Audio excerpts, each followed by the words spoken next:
Urdu audio books .com پر آپ سن رہے ہیں سیرت سرور عالم صلی اللہ علیہ وآلہ وسلم، جلد اول،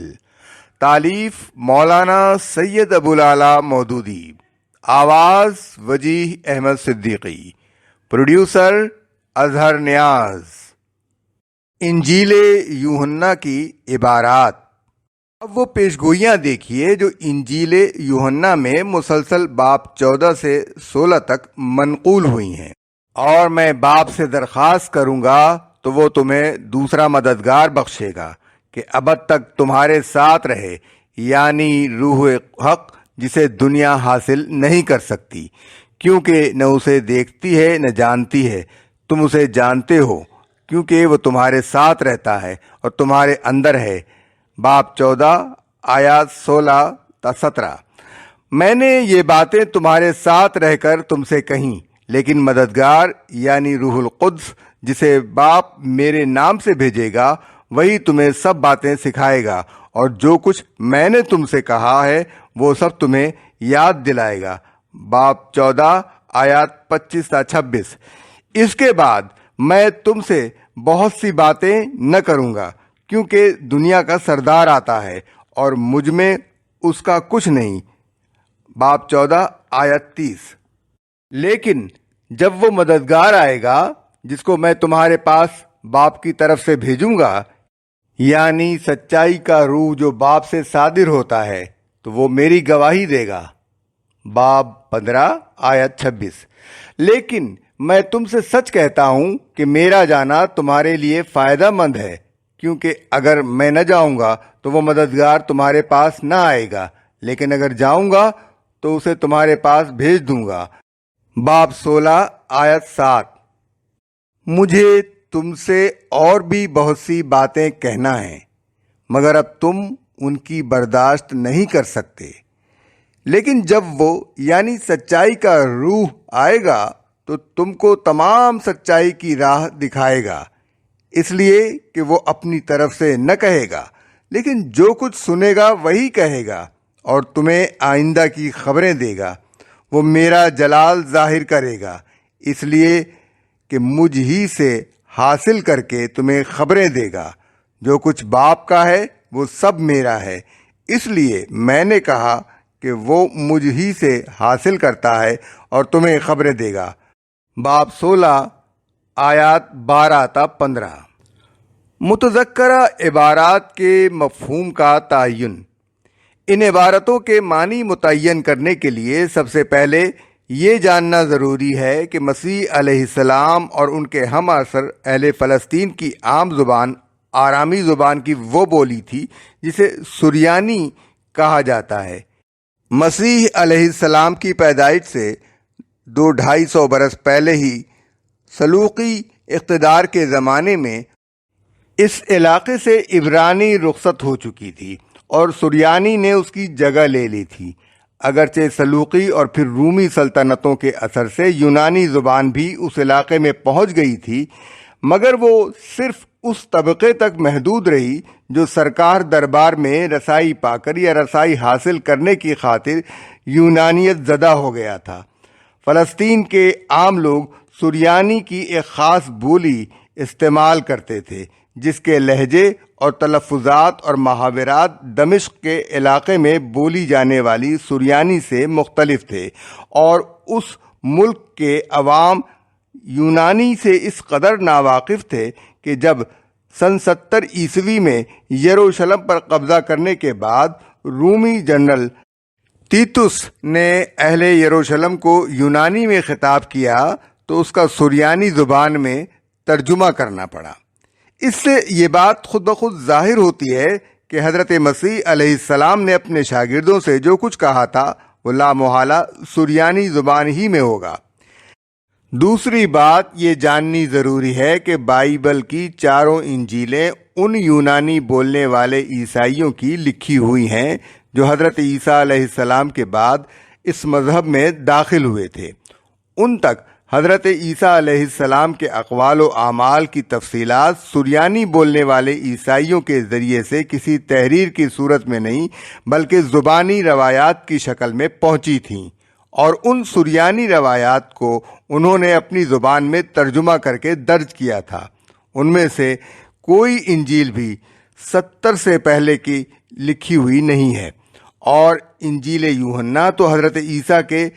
1 صدی بعد غالباً ایشیائے کوچک کے شہر افسس میں لکھی گئی ہے۔ مزید یہ کہ ان انجیلوں کا بھی کوئی اصل نسخہ اس یونانی زبان میں محفوظ نہیں ہے جس میں ابتداً یہ لکھی گئی تھیں۔ مطبع کی ایجاد سے پہلے کہ جتنے یونانی مسودات جگہ جگہ سے تلاش کر کے جمع کیے گئے ہیں، ان میں سے کوئی بھی 4 صدی سے پہلے کا نہیں ہے۔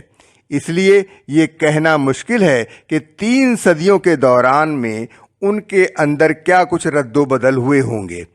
اس معاملے کو جو چیز خاص طور پر مشتبہ بنا دیتی ہے وہ یہ ہے کہ عیسائی اپنی انجیلوں میں اپنی پسند کے مطابق دانستہ تغیر و تبدل کرنے کو بالکل جائز سمجھتے رہے ہیں۔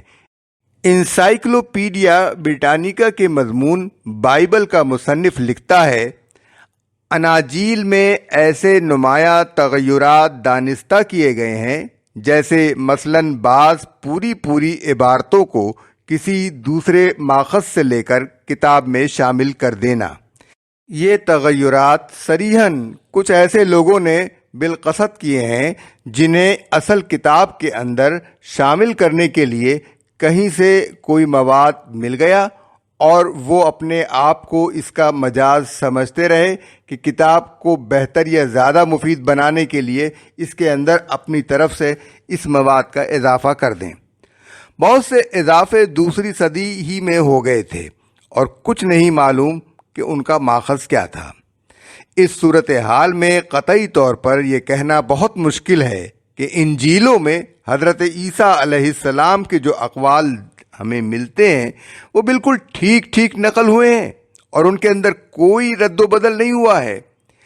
تیسری اور نہایت اہم بات یہ ہے کہ مسلمانوں کی فتح کے بعد بھی تقریباً 3 صدیوں تک فلسطین کے عیسائی باشندوں کی زبان سریانی رہی،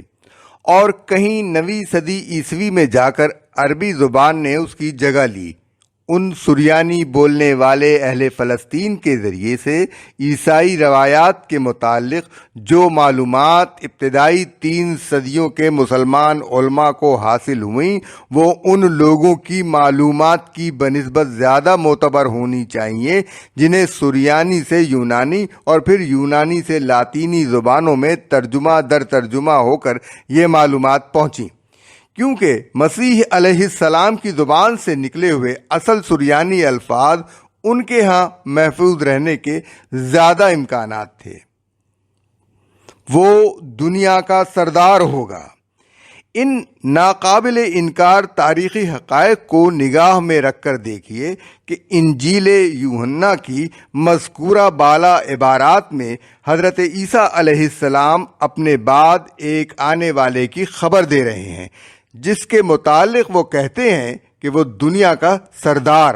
سرور عالم ہوگا، ابد تک رہے گا، سچائی کی تمام راہیں دکھائے گا اور خود ان کی یعنی حضرت عیسیٰ کی گواہی دے گا۔ یوحنا کی ان عبارتوں میں روح القدس اور سچائی کی روح وغیرہ جیسے الفاظ شامل کر کے مدعا خبت کرنے کی پوری کوشش کی گئی ہے، مگر اس کے باوجود ان سب عبارتوں کو اگر غور سے پڑھا جائے تو صاف معلوم ہوتا ہے کہ جس آنے والے کی خبر دی گئی ہے وہ کوئی روح نہیں بلکہ کوئی انسان اور خاص شخص ہے جس کی تعلیم عالمگیر، ہمگیر اور قیامت تک باقی رہنے والی ہوگی۔ اس شخص سے خاص کے لیے اردو ترجمے میں مددگار کا لفظ استعمال کیا گیا ہے، اور یوحنا کی اصل انجیل میں یونانی زبان کا جو لفظ استعمال کیا گیا تھا اس کے بارے میں عیسائیوں کا اصرار ہے کہ وہ پاراسلٹس تھا، مگر اس کے معنی متعین کرنے میں خود عیسائی علماء کو سخت زحمت پیش آئی۔ اصل یونانی زبان میں پیراسلیٹ کے کئی معنی ہیں: کسی جگہ کی طرف بلانا، مدد کے لیے پکارنا،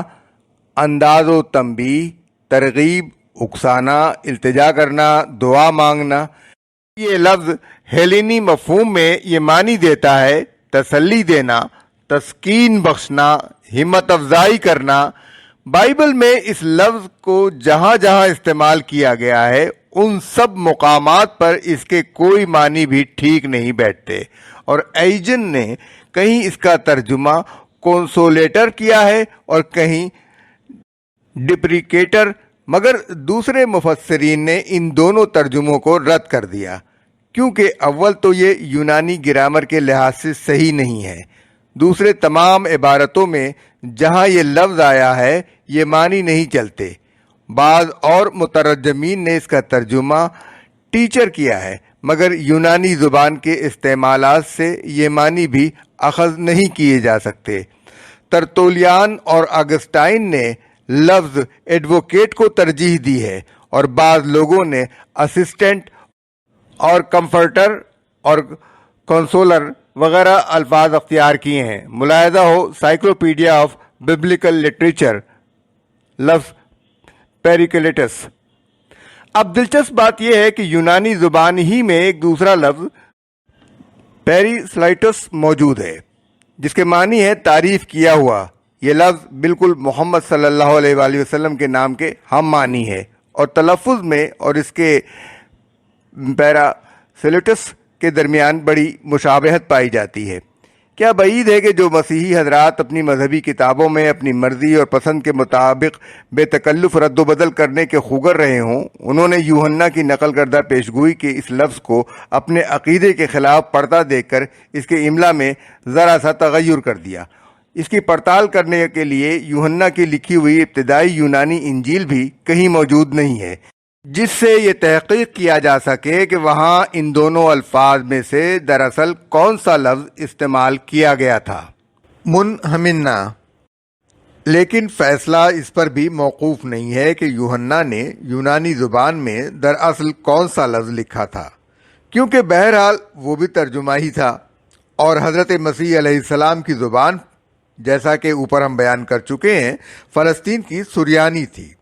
اس لیے انہوں نے اپنی بشارت میں جو لفظ استعمال کیا ہوگا وہ لامحالہ کوئی سریانی لفظ ہی ہونا چاہیے۔ خوش قسمتی سے وہ اصل سریانی لفظ ہمیں ابن ہشام کی سیرت میں مل جاتا ہے، اور ساتھ ساتھ یہ بھی اسی کتاب سے معلوم ہو جاتا ہے کہ اس کا ہم معنی یونانی لفظ کیا ہے۔ محمد ابن اسحاق کے حوالے سے ابن ہشام نے یوحنا کی انجیل کے باب 15 آیات 23 تا 27 اور باب 16 آیت 1 کا پورا ترجمہ نقل کیا ہے، اور اس میں یونانی لفظ فارقلیت کے بجائے سریانی زبان کا لفظ منہمنہ استعمال کیا گیا ہے۔ پھر ابن اسحاق یا ابن ہشام نے اس کی تشریح یہ کی ہے کہ منہمنہ کے معنی سریانی میں محمد اور یونانی میں برقلیتس ہیں۔ ابن ہشام جلد اول صفحہ 248۔ اب دیکھیے کہ تاریخی طور پر فلسطین کے عام عیسائی باشندوں کی زبان 9ویں صدی عیسوی تک سریانی تھی۔ یہ علاقہ 7ویں صدی کے نصف اول سے اسلامی مقبوضات میں شامل تھا۔ ابن اسحاق نے 768 عیسوی میں اور ابن ہشام نے 828 عیسوی میں وفات پائی ہے۔ اس کے معنی یہ ہے کہ ان دونوں کے زمانے میں فلسطینی عیسائی سریانی بولتے تھے، اور ان دونوں کے لیے اپنے ملک کی عیسائی رعایا سے ربط پیدا کرنا کچھ بھی مشکل نہ تھا۔ نیز اس زمانے میں یونانی بولنے والے عیسائی بھی لاکھوں کی تعداد میں اسلامی مقبوضات کے اندر رہتے تھے، اس لیے ان کے لیے یہ معلوم کرنا بھی مشکل نہ تھا کہ سریانی کے کس لفظ کا ہم معنی یونانی زبان کا کون سا لفظ ہے۔ اب اگر ابن اسحاق کے نقل کردہ ترجمے میں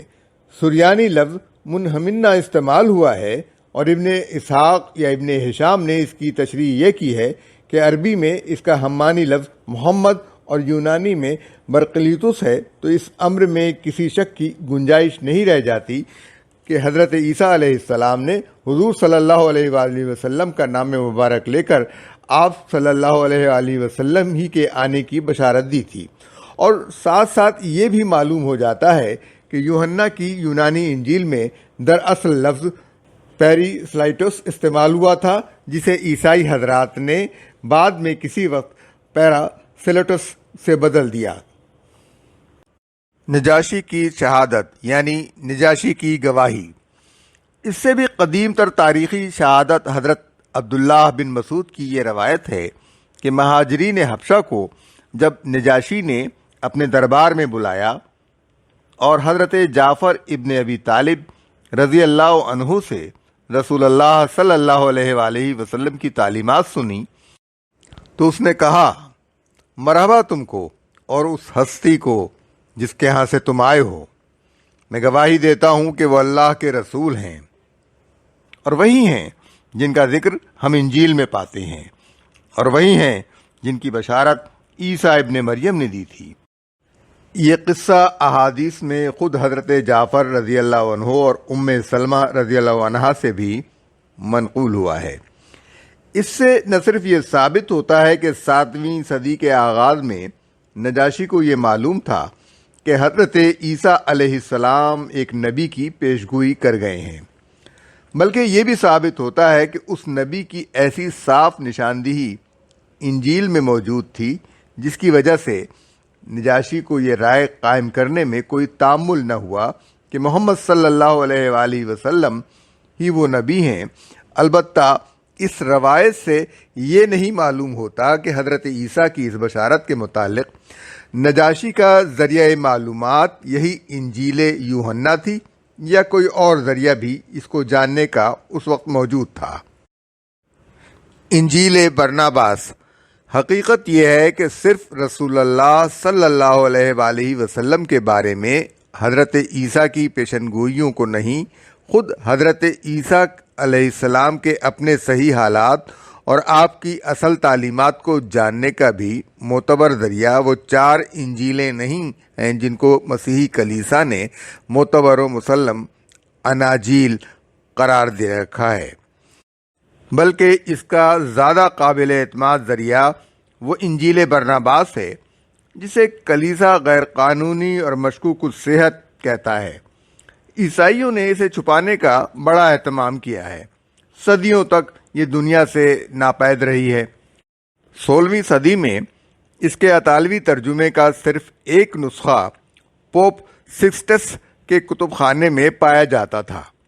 اور کسی کو اس کے پڑھنے کی اجازت نہ تھی۔ 18ویں صدی کے آغاز میں وہ ایک شخص جان ٹولینٹ کے ہاتھ لگا، پھر مختلف ہاتھوں میں گشت کرتا ہوا 1738 میں ویانا کی امپیریل لائبریری میں پہنچ گیا۔ 1907 میں اسی نسخے کا انگریزی ترجمہ آکسفورڈ کے کلیرنڈن پریس سے شائع ہو گیا تھا،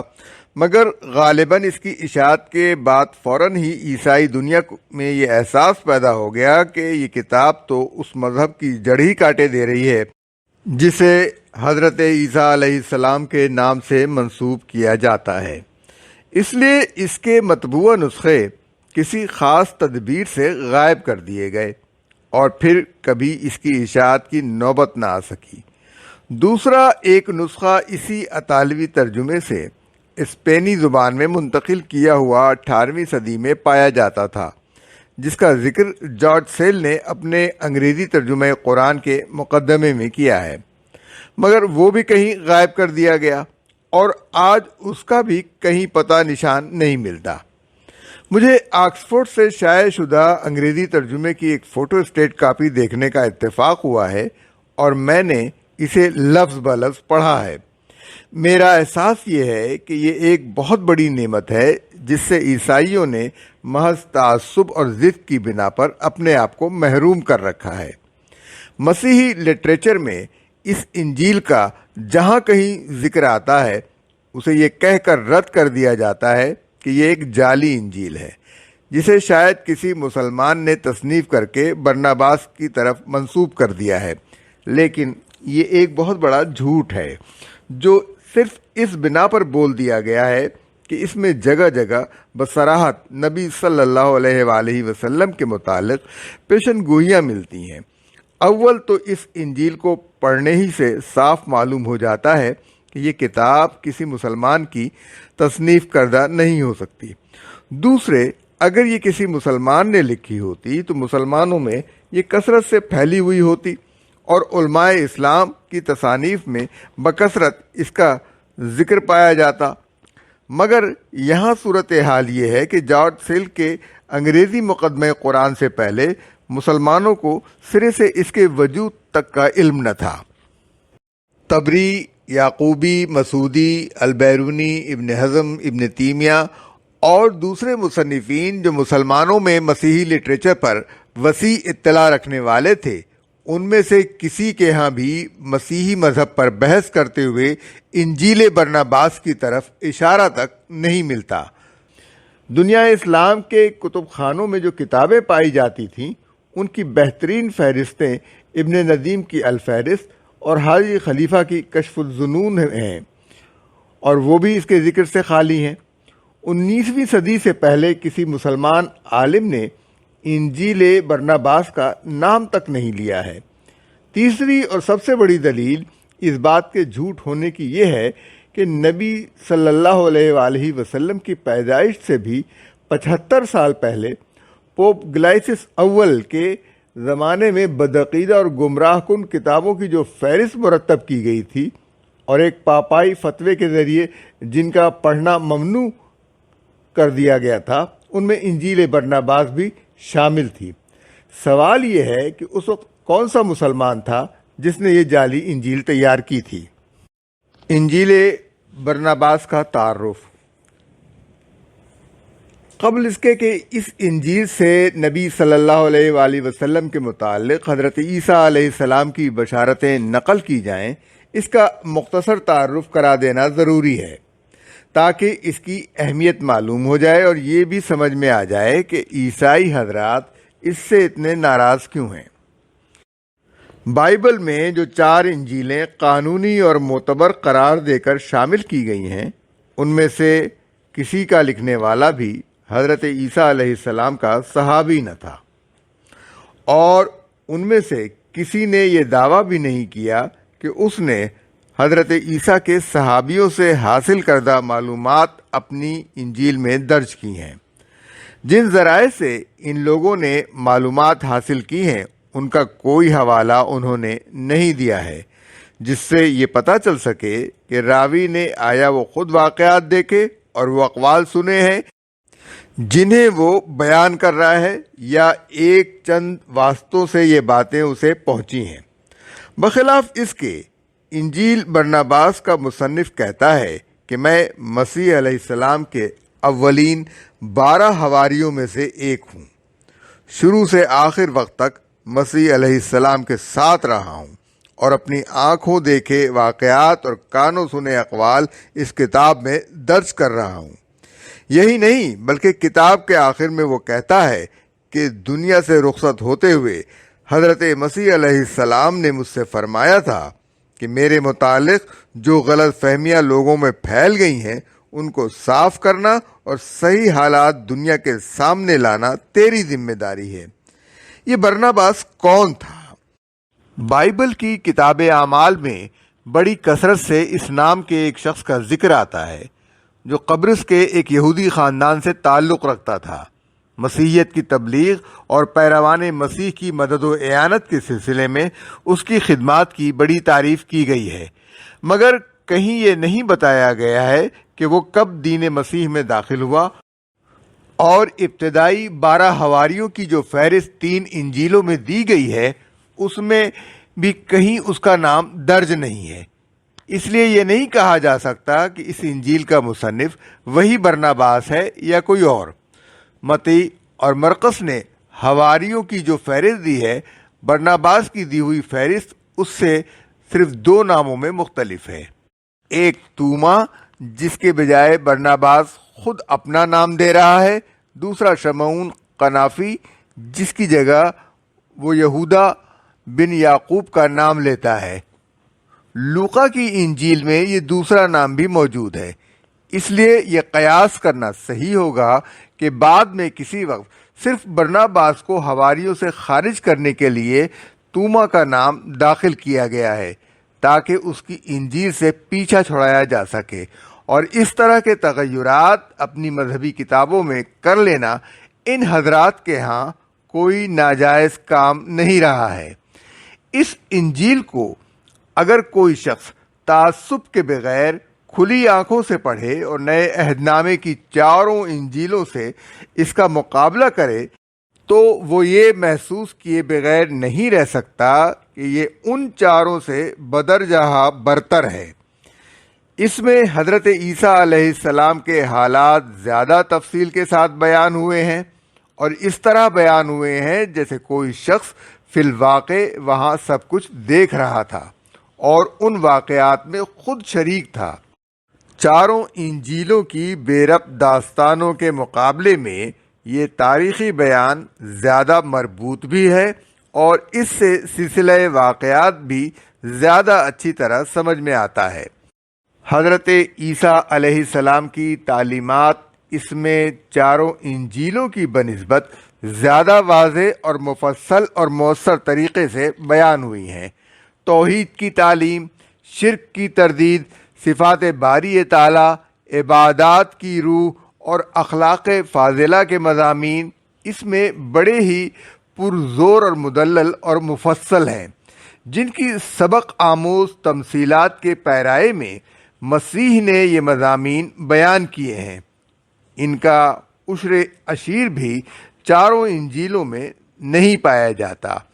اس سے بھی یہ زیادہ تفصیل کے ساتھ معلوم ہوتا ہے کہ جناب اپنے شاگردوں کی تعلیم و تربیت کس حکیمانہ طریقے سے فرماتے تھے۔ حضرت عیسیٰ علیہ السلام کی زبان، طرز بیان اور طبیعت و مزاج سے کوئی شخص اگر کچھ آشنا ہو تو وہ اس انجیل کو پڑھ کر یہ ماننے پر مجبور ہوگا کہ یہ کوئی جعلی داستان نہیں ہے جو بعد میں کسی نے گھڑ لی ہو، بلکہ اس میں حضرت مسیح علیہ السلام اناجیل اربعہ کی بنسبت اپنی اصلی شان میں بہت زیادہ نمایاں ہو کر ہمارے سامنے آتے ہیں، اور اس میں تضادات کا نام و نشان بھی نہیں ہے جو اناجیل اربعہ میں ان کے مختلف اقوال کے درمیان پایا جاتا ہے۔ اس انجیل میں حضرت عیسیٰ علیہ السلام کی زندگی اور آپ کی تعلیمات ٹھیک ٹھیک ایک نبی کی زندگی اور تعلیمات کے مطابق نظر آتی ہیں۔ وہ اپنے آپ کو ایک نبی کی حیثیت سے پیش کرتے ہیں، پچھلے تمام انبیاء اور کتابوں کی تصدیق کرتے ہیں، صاف کہتے ہیں کہ انبیاء علیہ السلام کی تعلیمات کے سوا معرفت حق کا کوئی دوسرا ذریعہ نہیں ہے، اور جو انبیاء کو چھوڑتا ہے وہ دراصل خدا کو چھوڑتا ہے۔ توحید و رسالت اور آخرت کے ٹھیک وہی عقائد پیش کرتے ہیں جن کی تعلیم تمام انبیاء نے دی ہے۔ نماز، روزے اور زکوٰۃ کی تلقین کرتے ہیں۔ ان کی نمازوں کا جو ذکر بکثرت مقامات پر برناباس نے کیا ہے، اس سے پتہ چلتا ہے کہ یہی فجر، ظہر، عصر، مغرب، عشاء اور تہجد کے اوقات تھے جن میں وہ نماز پڑھتے تھے اور ہمیشہ نماز سے پہلے وضو فرماتے تھے۔ انبیاء میں سے وہ حضرت داؤد و سلیمان علیہ السلام کو نبی قرار دیتے ہیں، حالانکہ یہودیوں اور عیسائیوں نے ان کو انبیاء کی فہرست سے خارج کر رکھا ہے۔ حضرت اسماعیل علیہ السلام کو وہ ذبیح قرار دیتے ہیں اور ایک یہودی عالم سے اقرار کراتے ہیں کہ فی الواقع ذبیح حضرت اسماعیل ہی تھے، اور بنی اسرائیل نے زبردستی کھینچ تان کر کے حضرت اسحاق علیہ السلام کو ذبیح بنا رکھا ہے۔ آخرت اور قیامت اور جنت و دوزخ کے متعلق ان کی تعلیمات قریب قریب وہی ہیں جو قرآن میں بیان ہوئی ہیں۔